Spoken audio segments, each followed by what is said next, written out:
And you're right. I'm wrong. I don't know about race cars.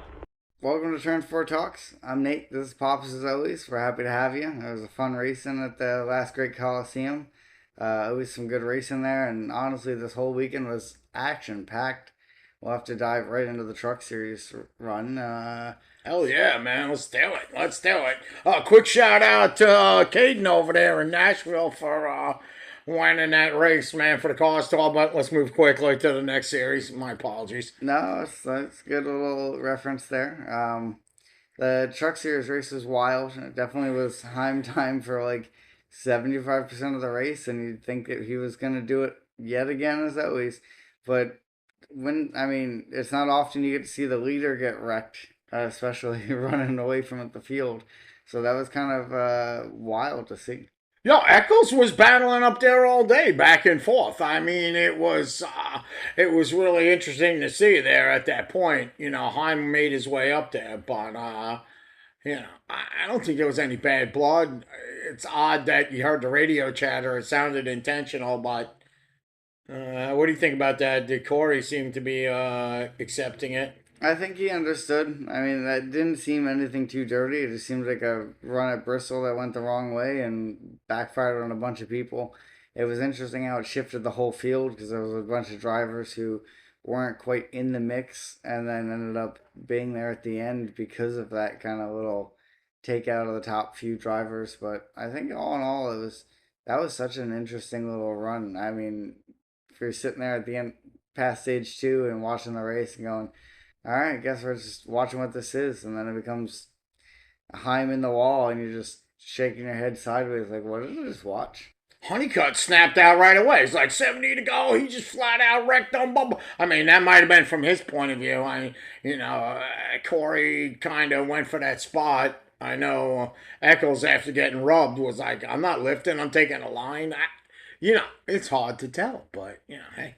No, and it was interesting seeing the double duty drivers, because, I mean, you had Heim on top of Bush, Bell, Ross, Steinhaus, Briscoe, Hocevar, Chastain, and Suarez. And at some point during the second stage, I know they stayed out for tires, and it was the tire wear wasn't too bad. But watching all the Cup drivers running like 10th and farther back was kind of awe-inspiring because you think these guys, and we talk about it with the bushwhacking and running double duty, you expect them to all be up front, but to see these guys running all the way back into the later in the field, especially other Cup guys like LaJoy, even a former Cup driver, just in the 20s, it was a very interesting weekend in terms of at least Truck Series. Yeah, talk about the master bushwhacker Bush himself. I mean, they pulled out that strategy call. He was out there running, man. He looked like he was going to hold his own there. I know under caution with the turning it on, turning it off. He just got snagged by rules when that thing didn't fire up and he couldn't keep pace. But that's gotta stink, man. I thought he might have a little bit for him. And speaking of wrecking a bunch, nothing stops a Ram except a really bad driver in a Ram who just keeps running into the wall. I mean, and it seemed to be three of the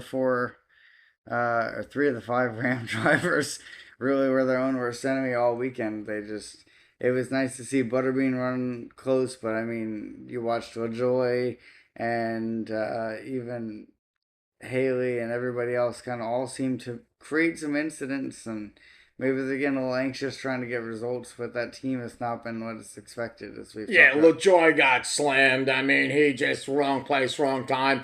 Hats off to Ferguson, man. I mean, he took that debut. I mean, it was a 25th place. He was a lap down. He came back. He was fighting, but yeah, no, I think they stopped themselves. They feel like there's progress, as Chris Rice says. I mean, there is now that especially with LaJoy and Haley, you have two guys who've ran Cup. You can see some progress. The team was running a little better this weekend, average wise between all five trucks, but they just still not clearly where they want to be or where fans want them to be, and that's a big headache because you really think that this team, for all they've invested, would have a little more performance offbeat.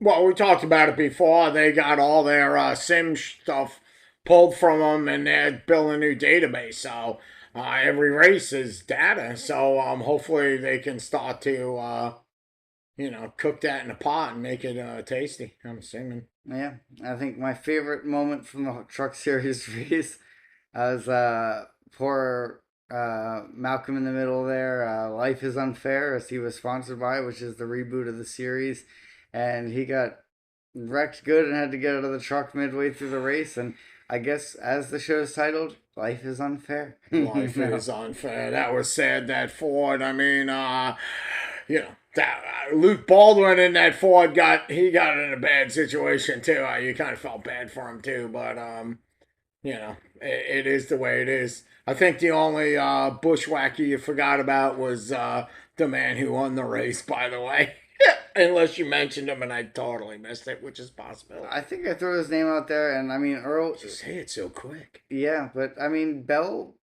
didn't seem to have the truck.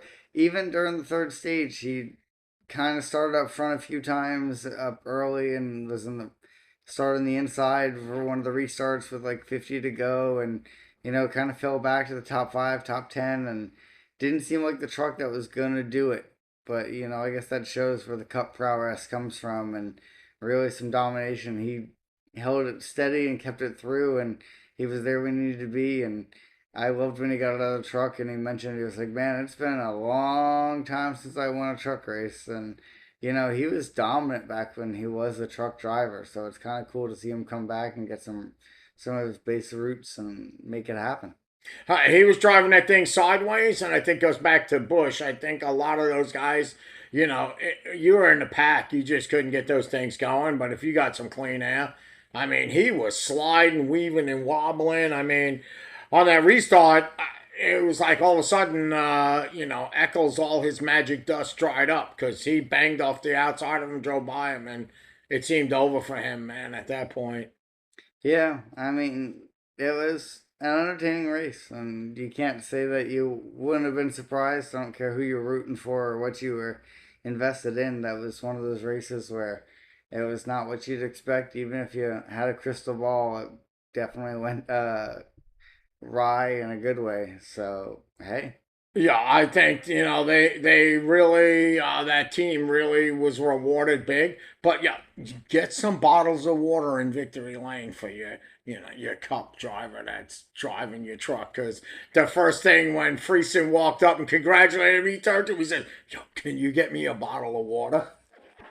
I was like, "Damn!" They threw it all over his head. He didn't even get to drink one. Yeah. Maybe that's why he didn't run so well during the cup race. But that's Ooh, hydration. We'll skip ahead to that one later. But there you go. But great race there, man. That was impressive. Just what a great start to a great weekend. Go Bristol. And speaking of teams and drivers that you thought had the race locked up, a great way to move into the O'Reilly series is, I mean, there was a good point there, especially during the mid-second stage or after the second stage and the last stage. You were sitting there going, I guess Larson is just wrapped up. It's his track. It's running too well and blah, blah. And all of a sudden, does not turn out to his race. It was wild watching how Zillich could make that happen. And it shows how much talent he has. He's clearly, and even this past weekend here at Bristol, not had a great run in the Cup Series. He still keeps catching bad breaks, still beating his head against the wall. I mean, he literally said it after winning the race that it's really hard because you almost forget where you're at when you're running in the back of the pack every day in the Cup Series. But it's nice and refreshing to see him come back and just run solid. Yeah, man. Ronnie Childer's first win for JRM, which was pretty cool. I know that was just as exciting.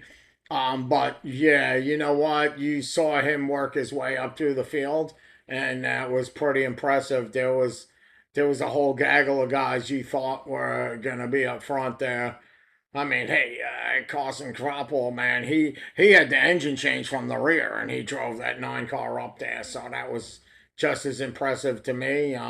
It's just another solid points day, but I mean, do you notice as a whole was fast? I mean, the 1, the 9, the 88, everybody was pretty much up there.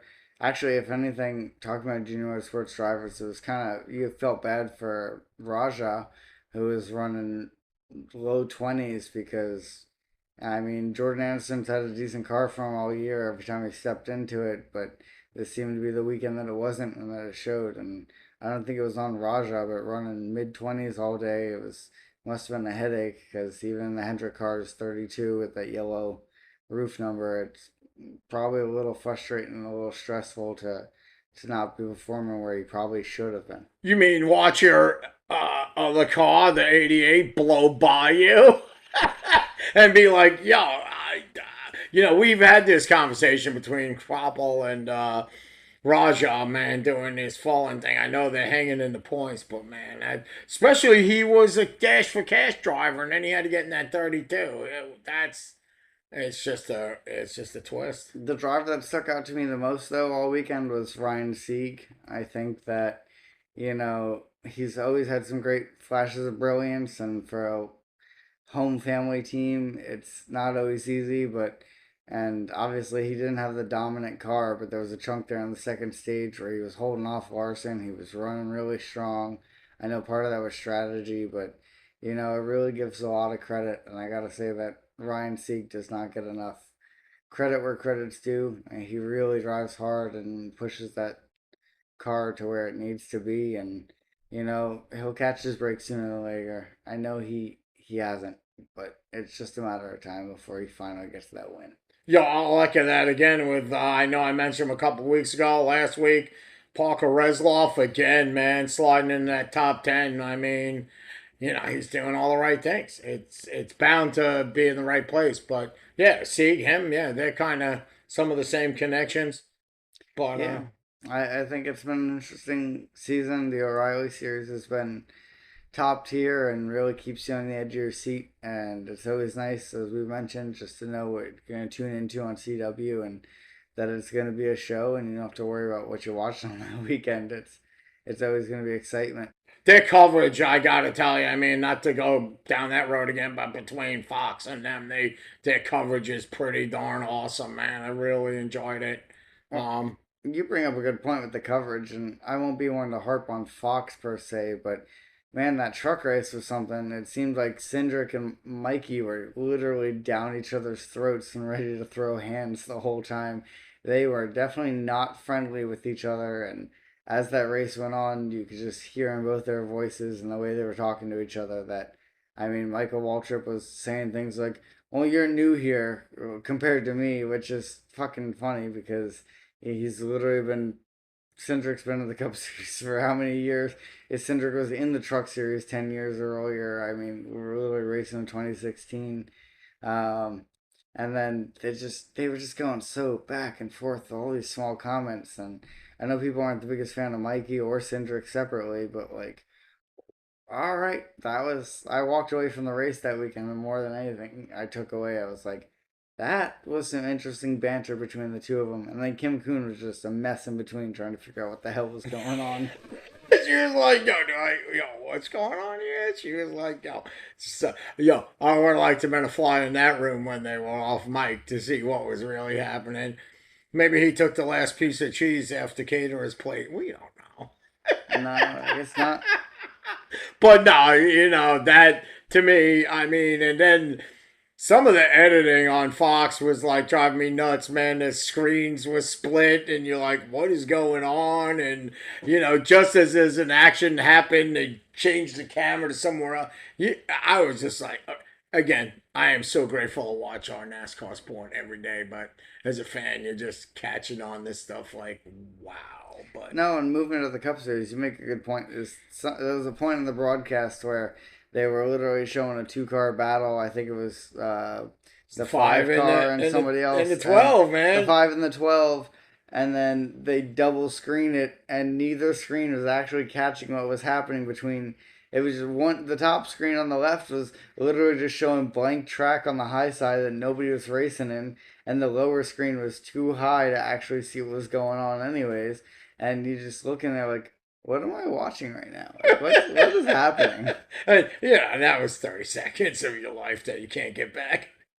No, and that's beyond the bad Boyer and Harvick banter back and forth where They did pretty good this week, I'll give them that. yeah, Boyer was not acting fully broken and trying to like act like this foolish person to get the sales, and Harvick wasn't fully his smart ass, better than everybody else persona, but it clearly still wasn't hitting the right tune, in my opinion.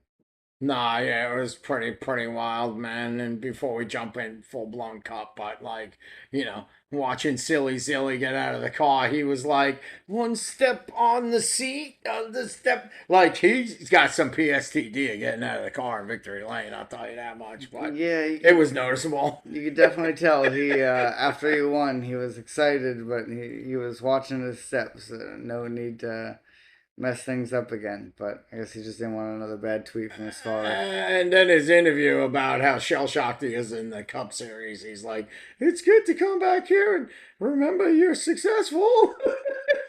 But hey, congratulations to him, JRM, man. Both those races, pretty impressive, man. Jumping to the Cup Series, obviously Zilich did have a rough little spin right in front of the pack. Wasn't the only one all weekend, but you know you feel bad because you just watch him bounce off the wall and then have to go down pit row and spend a few minutes fixing the rear right end.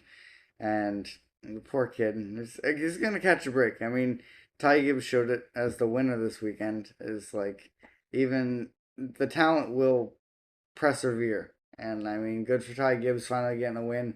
I'm far from a Ty Gibbs fan, and I think he's Me too. a snarky little brat, but I can't deny that he isn't at least talented in some aspect.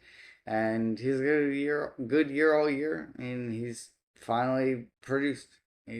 At least this week, and he showed up most of the haters. I mean, it was adding up. I mean, the writing was on the wall the last 6 weeks, and practice and qualifying. I think it to me personally, I felt like it was his weekend. So yeah, there's some other good drivers this weekend too. A lot of people came out. Poor Blaney had a rough go at it on pit row. I mean, it seemed like they were losing 5 spots every pit stop. I know there was one where they finally broke that streak and came out up front, but Blaney has to be beaten against head against the wall, and it's not the first or the last time that I feel like we're gonna say that.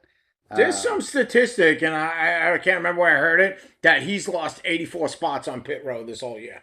Which you got the number one pit stall, and you're coming out fifth. That's I get it once, but twice, and then 3 times. I mean and he's more calm than I think he's ever been. Maybe he's got to start screaming again. Yeah, I mean, usually he's been the most Kyle Busch on the radio since Kyle Busch years ago, about complaining about everything and not whining, but just straight up complaining and saying every little bit of his honest opinion.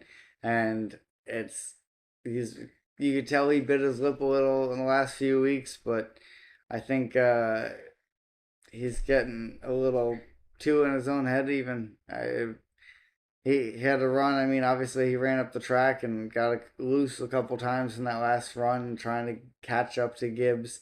It was a tough little run for him there at the end. And then Lawson, I mean, you listen to the Chase Elliott fans, they're like, fire Gustafson, fire Gustafson, fire Gustafson. The Lawson fans are going to start coming out of the woodwork being like, yeah, he's got to go. Because, I mean, they're running fast, but they're just not closing the deal. I think that's the next step. I'm not 100% sure, but guys, calm down. They're running fast. They're gaining speed. They are a 2-time championship team, but don't start going out there to hang Cliff Daniels just yet. I think that's applicable to almost any sport, NASCAR or any stick and ball sport. Is doesn't matter how good the coach is, etc. They a little bit of falter, and you start saying throw the head coach or the quarterback out into the trash because it's not working, blah blah blah, and you really it's not always the solution. And I won't say that Gustafson is the best or the worst thing for Chase, and clearly he helped him get a win last weekend with some stage play, but or 2 weekends ago. But yeah, maybe it could be better somewhere else. But this whole just dump him and try to find something else, I don't think the grass is always greener. Your driver's not going to win every single weekend, man. It's like the old football thing, any given Sunday. These guys are working hard. They're figuring, there's so many pieces to this puzzle. That's what makes this sport so amazing. and you cheer it on and you love it. And even on a day when Gibbs wins, you're excited for the racing and the action that it gave us, man, because that was intense. Oh, and that's what I was saying earlier. So it was good racing through and through. Whether you, and as I always say, whether your driver won or not, I mean, it was a good weekend of racing. Sit back and just watching these guys wheel it. I mean, Bristol, whether people want to argue or not that it puts on the kind of show it used to, I think this was classic Bristol. I think it was drivers driving in and out through each other, everything. Guys you didn't expect to win, guys from the front in all three series who were dominant, did not finish where you'd expect them to. Guys who had good runs and just made things happen. I think all in all, it shows why Bristol still is really the last great Coliseum. 10 years ago, they were screaming, one groove track, one groove track. You know what? They gave that 750 horsepower, man. That top line came in. They were running middle. I mean, you started watching the guys work the high and the low. I mean, that was fun. That was fun to watch, man. It really was. No, and I mean, and showed in the O'Reilly and the Cup Series is it wasn't a single groove run. I mean, it was really cool watching the battles on the outside and watching these guys who had such good runs on the outside get by, and then they'd stick low, and then you'd see the change and see the other guy go to the inside or the outside, and just back and forth, and just it was entertaining. You were wondering who's going to choose what lane every time they went into the corner with 20 to go. It really had you on the edge of your seat. And I can't tell you the last time it was really a short track where really you're sitting there going, where's this going? Where's he going to drive? But it was such an entertaining race. Anybody else in the cup race like underperform or overperform that you saw that you stuck out to you? I wouldn't say overperform, but I'd say that the 21 of Josh Berry was quietly in the hunt all week. I don't think he had the car to win, but he was there and kind of making a little hole. And then I was also on the overperform side. I think Hocevar somehow ended up himself up there, but he just also did not have the car, and he kind of almost lost his own battle and just kept getting loose, trying to fight 2, 3 wide too many times. And I still finished pretty decent, but I think Hocevar was a little trying to bite off too much of that pie. Yeah, my two, I gotta say, 34 Gilliland. I thought that was pretty impressive. They really put something together. Just things just gelled, and they were really put in a good spot. Underperform, was the 24 man.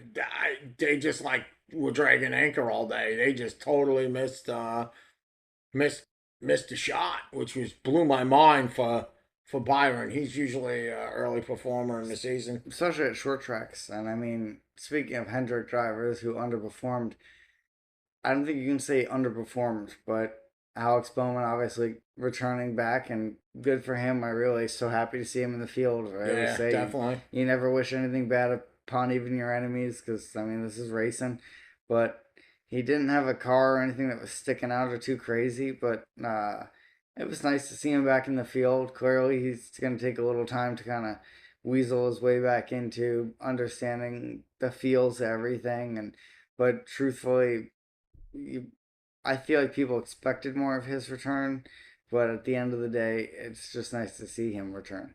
Yeah, I mean, if the Burgermeister and the 42 didn't Honacek have that, that was just like a collection of he had nowhere to go, and I think that broke some stuff on his car. But was he going to be a top guy? But he needed to get some seat time in, and props to him that one of the hardest tracks to come back to because he could have been like, yeah, I'll just wait to Kansas next week, and where he runs good. Don't get me wrong, but props to him and the 48 team for sure.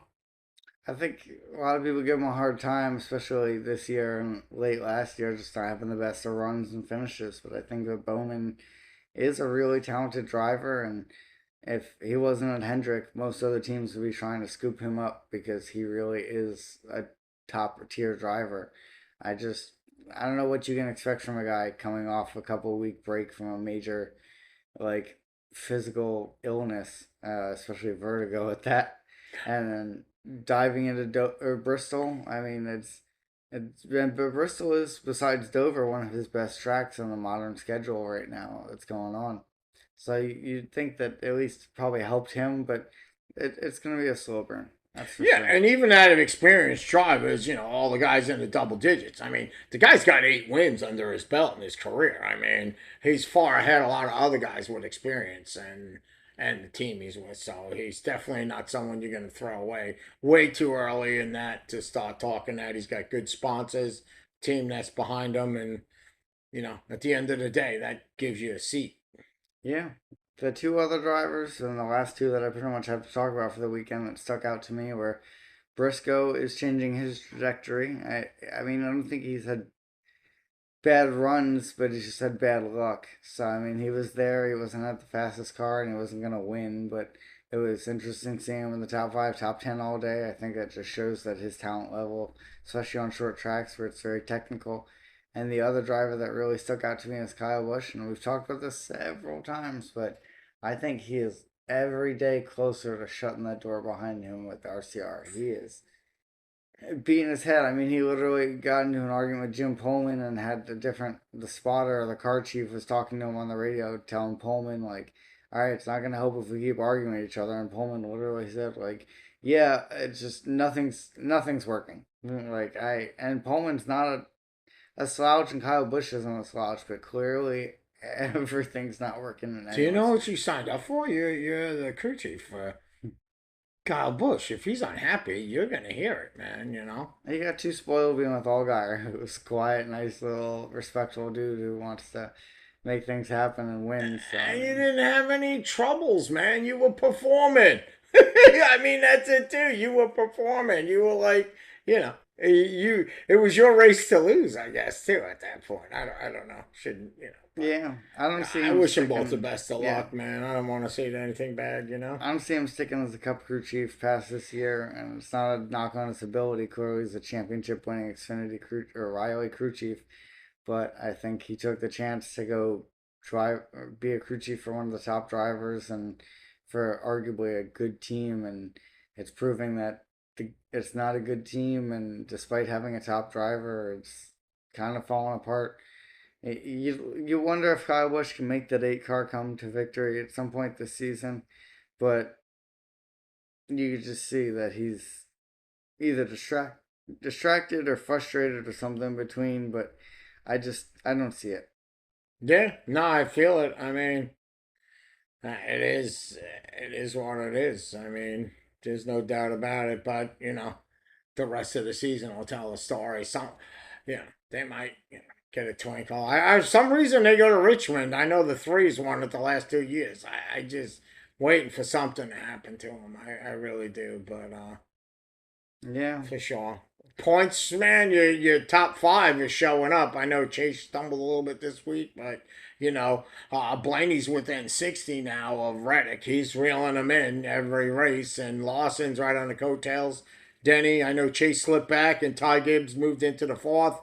I think Chase is 120 something back, so pretty impressive. But loving this season, loving this new point steal, man. any last thoughts on the weekend as a whole? Anything that you hadn't talked about or sticking out to you? Man, I think we touched a bunch on a lot. I think a lot of guys are going to leave this track looking towards the fall now, and the night race. Well, I guess it's more summer though, but curious to see. Only thing I thought was, NASCAR brought a hard tire this time. I wonder what it would have been like if it was burning off a little faster in the run. But again, I'm happy, but we just think about these things out loud. That's all. Yeah, I mean, we mentioned it last week with Rockingham at least. Is you got to give a lot of credit to Goodyear. They've been trying to give a tire that wears to these teams, but sometimes, especially after the fiasco in the last year and two with Bristol, I think they wanted to be a little more conservative and bring something that was going to be a little less of the talking point all weekend. I don't think the tire really affected the race weekend that too much. It's still all driving styles, but um, yeah, and my closing point is I think the most and it's not even to do with this weekend, but I loved that NASCAR came out and said that we're going to bring preseason Thunder back to Daytona. We're going to run testing the week or two before the 500, give everybody some time. We're going to try and change the stage lengths up to change the fuel game that everyone was complaining about. And there's some rumors in the cards that they're going to bring the Clash back to Daytona too, which brings back to a full speed weeks for the first time in a long time. So I'd be looking forward to that. I think it'd be a lot of fun. Yeah, it'd be cool. Spend a week there again, then rolling in on Wednesday and, making it happen. So I guess with that all said, man, we love you all, man. Make sure you smash like, smash subscribe, check out our social media pages on Facebook, Twitter. We love you. Send us some questions. Nothing too crazy, but appreciate you, man. Until next week, man. Enjoy, and y'all have a wonderful week. They've done nothing wrong, and I will not tolerate it.